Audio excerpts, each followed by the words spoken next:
Hello everyone, welcome to Words and Wonders. Today I will be reading the 97th chapter of the Grimm's Fairytale series, The Water of Life. Please like and subscribe if you like what I do here. Now, let's begin.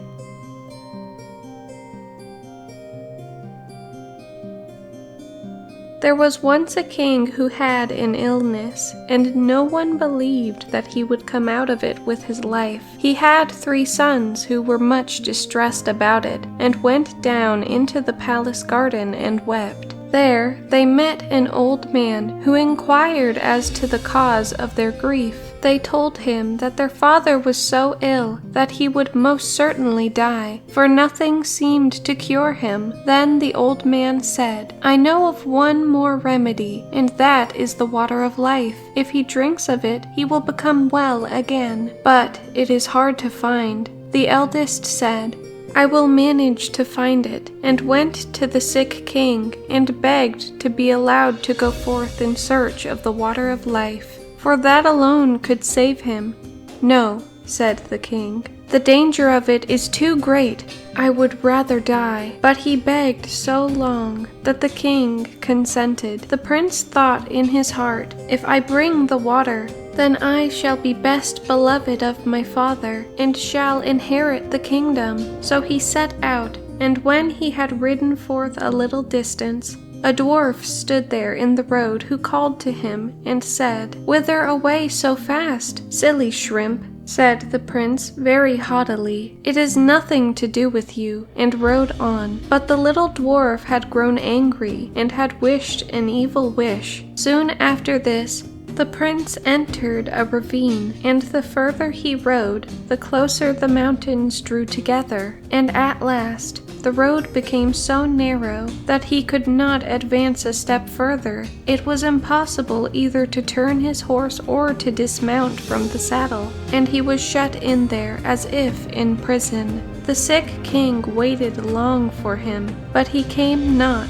The second son said, "Father, let me go forth to seek the water," and thought to himself, "If my brother is dead, then the kingdom will fall to me." At first the king would not allow him to go either, but at last he yielded. So the prince set out on the same road that his brother had taken, and he too met the dwarf, who stopped him to ask whither he was going in such haste. "Little shrimp," said the prince, "that is nothing to thee," and rode on without giving him another look. But the dwarf bewitched him, and he, like the other, rode into the ravine, and could neither go forward nor backwards. So fare haughty people. As the second son also remained away, the youngest begged to be allowed to go forth to fetch the water, and at last the king was obliged to let him go. When he met the dwarf, and the latter asked him whither he was going in such haste,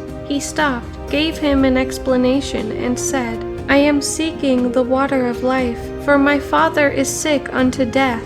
"Dost thou know then where that is to be found?" "No," said the prince. "As thou hast borne thyself as is seemly, and not haughtily like thy false brothers, I will give thee the information, and tell thee how thou mayest obtain the water of life. It springs from a fountain in the courtyard of an enchanted castle, but thou wilt not be able to make thy way to it if I do not give thee an iron wand and 2 small loaves of bread. Strike thrice with the wand on the iron door of the castle, and it will spring open. Inside lie 2 lions with gaping jaws. But if thou throwest a loaf to each of them, they will be quieted. Then hasten to fetch some of the water of life before the clock strikes 12, else the door will shut again, and thou wilt be imprisoned." The prince thanked him, took the wand and the bread, and set out on his way. When he arrived, everything was as the dwarf had said. The door sprang open at the 3rd stroke of the wand, and when he had appeased the lions with the bread, he entered the castle, and came to a large and splendid hall, wherein sat some enchanted princes, whose rings he drew off their fingers. A sword and a loaf of bread were lying there. which he carried away. After this he entered a chamber in which was a beautiful maiden, who rejoiced when she saw him, kissed him, and told him that he had delivered her, and should have the whole of her kingdom, and that if he would return in a year, their wedding would be celebrated. Likewise, she told him where the spring of the water of life was, and that he was to hasten and draw some of it before the clock struck 12. Then he went onwards, and at last entered a room where there was a beautiful newly made bed, and as he was very weary, he felt inclined to rest a little. So he lay down and fell asleep. When he awoke, it was striking 11:45. He sprang up in a fright, ran to the spring, drew some water in a cup which stood near, and hastened away. But just as he was passing through the iron door, the clock struck 12, and the door fell to with such violence that it carried away a piece of his heel. He, however, rejoicing at having obtained the water of life, went homewards, and again passed the dwarf. When the latter saw the sword and the loaf, he said, "With these thou hast won great wealth. With the sword thou canst slay whole armies, and the bread will never come to an end." But the prince would not go home to his father without his brothers, and said, "Dear dwarf, canst thou not tell me where my 2 brothers are?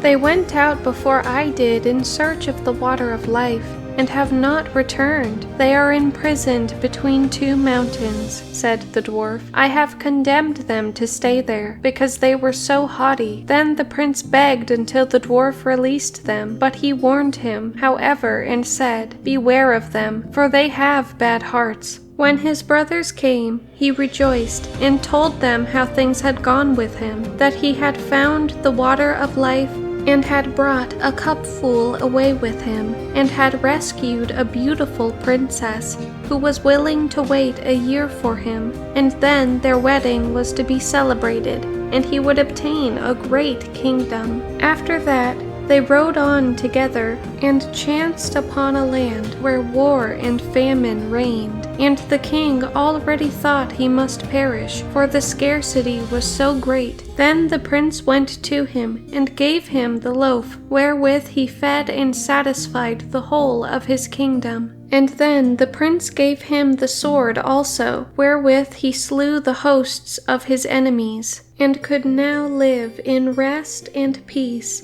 The prince then took back his loaf and his sword, and the 3 brothers rode on. But after this they entered 2 more countries where war and famine reigned, and each time the prince gave his loaf and his sword to the kings, and had now delivered 3 kingdoms. And after that they went on board a ship, and sailed over the sea. During the passage, the 2 eldest conversed apart and said, "The youngest has found the water of life, and not we, for that our father will give him the kingdom which belongs to us, and he will rob us of all our fortune." They then began to seek revenge, and plotted with each other to destroy him. They waited until they found him fast asleep. Then they poured the water of life out of the cup, and took it for themselves, but into the cup they poured salt sea water. Now, therefore,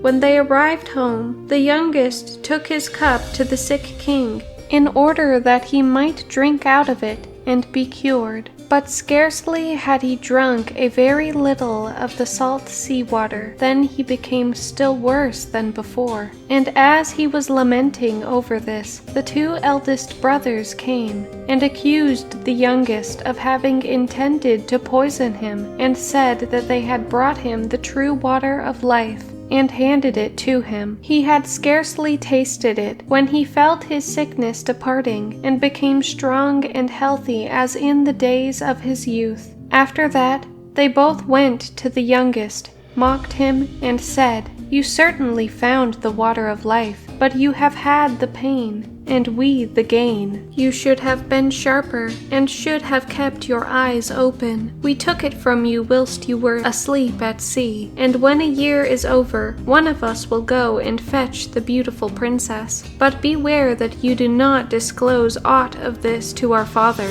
Indeed, he does not trust you, and if you say a single word, you shall lose your life into the bargain. But if you keep silent, you shall have it as a gift." The old king was angry with his youngest son, and thought he had plotted against his life. So he summoned the court together, and had sentence pronounced upon his son, that he should be secretly shot. And once, when the prince was riding forth to the chase, suspecting no evil, the king's huntsman had to go with him, and when they were quite alone in the forest, the huntsman looked so sorrowful that the prince said to him, "Dear huntsman, what ails you?" The huntsman said, "I cannot tell you, and yet I ought." Then the prince said, "Say openly what it is. I will pardon you." "Alas," said the huntsman, "I am to shoot you dead.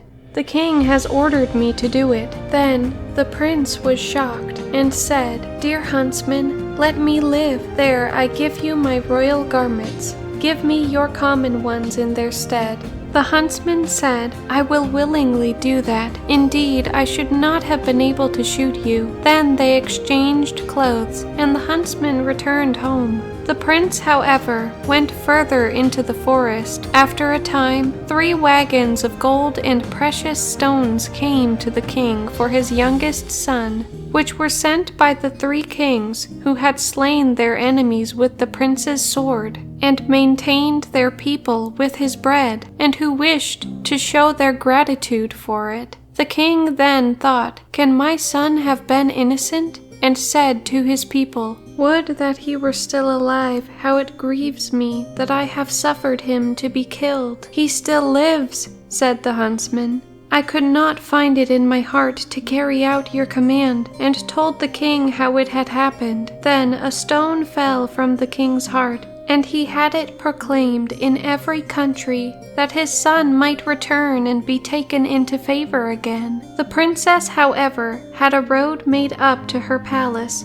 which was quite bright and golden, and told her people that whosoever came riding straight along it to her would be the right wooer, and was to be admitted, and whosoever rode by the side of it was not the right one, and was not to be admitted. As the time was now close at hand, the eldest thought that he would hasten to go to the king's daughter, and give himself out as her deliverer, and thus win her for his bride, and the kingdom to boot. Therefore he rode forth, and when he arrived in front of the palace, and saw the splendid golden road, he thought it would be a sin and a shame if he were to ride over that, and turned aside, and rode on the right side of it. But when he came to the door, the servants told him that he was not the right man, and was to go away again. Soon after this, the second prince set out, and when he came to the golden road,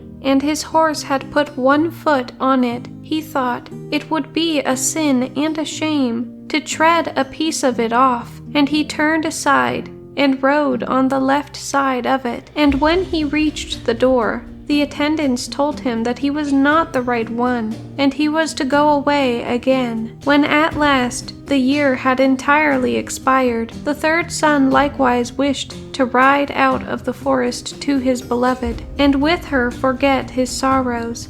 So he set out, and thought of her so incessantly, and wished to be with her so much, that he never noticed the golden road at all. So his horse rode onwards up the middle of it, and when he came to the door, it was opened, and the princess received him with joy, and said he was her deliverer, and lord of the kingdom, and their wedding was celebrated with great rejoicing. When it was over, she told him that his father invited him to come to him, and had forgiven him. So he rode thither, and told him everything, how his brothers had betrayed him, and how he had nevertheless kept silence. The old king wished to punish them, but they had put to sea, and never came back as long as they lived.